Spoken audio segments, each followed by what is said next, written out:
பிரியமானவர்களே, இந்த நாளில் உங்களை சந்திக்கிறது நான் மிகுந்த மகிழ்ச்சி அடைகிறேன். விசேஷமாக இந்த நாளில் நடக்கிற ஆராதனையில் வந்து பங்கு பெறுங்கள்.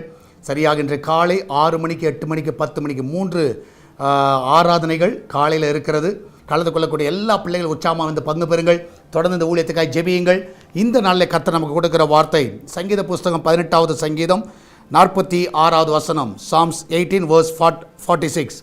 கர்த்தர் ஜீவனுள்ளவர், என் கண்மலையானவர் துதிக்கப்படுவாராக, என் ரட்சிப்பின் தேவன் உயர்ந்திருப்பாராக. இந்த நாளில் நம்முடைய தேவனை துதிக்கும்படியாக, அவரை உயர்த்தும்படியாக இந்த நாளில் நீங்கள் தீர்மானம் எடுங்க. வாரத்தில் 6 நாள் உங்களுக்காக, உங்கள் காரியங்களுக்காக உழைக்கிறீர்கள், பிரயாசப்படுகிறீர்கள். இந்த நாளில், இந்த மனமகிழ்ச்சியான இந்த ஓய்வு நாளில் கர்த்தரை ஆராதிக்கும்படியாக, கர்த்தரை உயர்த்தும்படியாக நீங்கள் கண்டிப்பாக ஆலயத்துக்கு போங்க. நிச்சயமாகவே உங்களுக்கு எந்த இடத்துக்கு போகிறீங்களோ அங்கே போங்க. நிச்சயமாக அந்த இடத்துல கர்த்தரை உயர்த்துங்க. மனுஷனை பார்க்காதீங்க. மனுஷனை பார்ப்பீர்கள் என்றால் சோர்ந்து போவீர்கள். கர்த்தரை பார்ப்பதற்காக ஆலயம் போங்க. கர்த்தரை பார்க்க போவீர்கள் என்றால் நீங்கள் கர்த்தரை துதிக்க முடியும், அவரை உயர்த்த முடியும். கர்த்தர் உங்களோடு கூட இருக்கிறார். ஒருவேளை பெங்களூரில் நீங்கள் இருப்பீங்கன்னா, எந்த ஒரு ஆலயத்துக்கு போகலை, இல்லைனா போகிறதுக்கு பிடிக்கல அப்படிலாம் இருந்தீங்கன்னா, தாராளமாய் நீங்கள் நம்முடைய ஆலயம் எஸ்தர் பிரேயர்ஸ்க்கு வரலாம். உங்களை நாங்கள் அன்புடன் வரவேற்கிறேன். நீங்கள் எல்லோரும் வந்து கர்த்தரை ஆராதிங்க. அது மாதிரி மனுஷனாகி என்ன பார்க்க வராதிங்க, கர்த்தரை பார்க்க வாருங்கள். அல்லேலூயா. நிச்சயமாய் கர்த்தர் பெரிய காரியங்களை செய்வார். நம்மளாம் ஜெபிக்கலாமா? நன்றி ஆண்டவரே, இந்த மனமகிழ்ச்சியான இந்த ஓய்வு நாளுக்காய் சோத்திரிக்கிறோம். இதனால் நடக்கிற எல்லா ஆராதனையை பொறுப்படுத்திக் கொள்ளுங்க. எல்லா தடைகளை நீக்குங்கப்பா. உலகம் முழுவதும் நடக்கிற எல்லா ஆராதனையை ஆசீர்வதிங்க. எல்லா ஊழியர்களுக்கு நல்ல சுகத்தை, நல்ல பலனையும் கொடுங்கப்பா.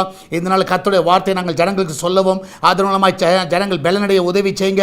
எல்லா தடைகளை நீக்கி போடுங்க. என் தேவன் தாமே இந்த நாள் ஒவ்வொருவரையும் காத்து வழி நடத்தணுமா ஜெபிக்கிறேன்ப்பா. நீர் அப்படியே செய்வதற்காக நன்றி செலுத்துகிறோம். ஆண்டவரே, ஒவ்வொருவரையும் ஆசீர்வதிங்க, ஒவ்வொருவரையும் பலப்படுத்துங்கப்பா. விசேஷமாய் கர்த்தாவே, ஆண்டவரே, இந்த நாளில் கர்த்தாவே வெளியே வருகிற பிள்ளைகளாண்ட ஒரு சுகபத்திரமான பிரயாணத்தை காண செய்யுங்க. அவங்க வாகனத்தை ரத்தத்தால் மறைத்துக் கொள்ளுங்க. எல்லா ஆபத்துக்கு விலைக்கு பாதுகாத்துக் கொள்ளுங்க.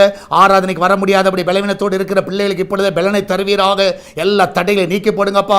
இதனால் அவங்க சாப்பிட்ற எல்லா ஆகாரங்கள் ஆண்டவரே, உங்களுடைய பிள்ளைகள் சாப்பிட்ற எல்லா ஆகாரங்களும் ஆசீர்வதிக்கப்படுவதாக. சமைக்கிற எல்லா ஆகாரங்களும் ஆசீர்வதிக்கப்படுவதாக. அது சரீரத்துக்கு நல்ல பலனை கொண்டு வருவதாக. என் தேவன் தாமே ஒவ்வொரு காத்து வழி நடத்தணுமா ஜெபிக்கிறேனப்பா. வெளிநாட்டில் இருக்கிற பிள்ளைகளை சுகமாய் தங்க பண்ணுங்க. எல்லா தீங்குக்கு விலைக்கு பாதுகாத்துக் கொள்ளுங்க. அன்று விசேஷமாய் கர்த்தா பிசினஸ் பண்ணுகிற பிள்ளைகளை ஆசீர்வதிங்க. இதனால கர்த்தா பிரசவத்துக்காய் போகிற பிள்ளை சுகத்தோடு பிள்ளை பெற்றெடுக்கட்டும். அந்த கர்ப்பத்தை எல்லாம் பலப்படுத்தி ஆசீர்வதிக்கணுமா ஜெபிக்கிறேனப்பா. சால்வேஷன் டிவி அன்பகத்தில் வைக்கிறோம். ஏசு திருச்சபை அன்பகத்தில் வைக்கிறோம். என் தேவனுடைய கரம் இதை பலப்படுத்தட்டுமாப்பா. வர நாட்டில் மகிமையான காரியங்களை செய்வீராக. இதனால் இந்த ஊழியத்தை தாங்குகிற பிள்ளைகள் எல்லாரும் ஆசீர்வதிங்க. ஜெபிக்கிற பிள்ளைகளை ஆசீர்வதிங்கப்பா.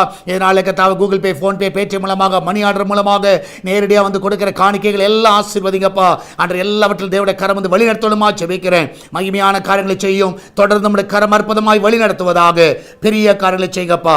இயேசுவின் நாமத்தில் ஜெபிக்கிறோம். ஆமென், ஆமென். பிரியமானவர்களே, கர்த்தர் கூட இருக்கிற தைரியமா இருங்க. எதை குறித்து கலங்காதீங்க. இதனால் நடக்கிற ஆராதனை வந்து பங்கு பெறுங்கள். கர்த்தர் மகிமையான காரியங்களை செய்வார். God bless you.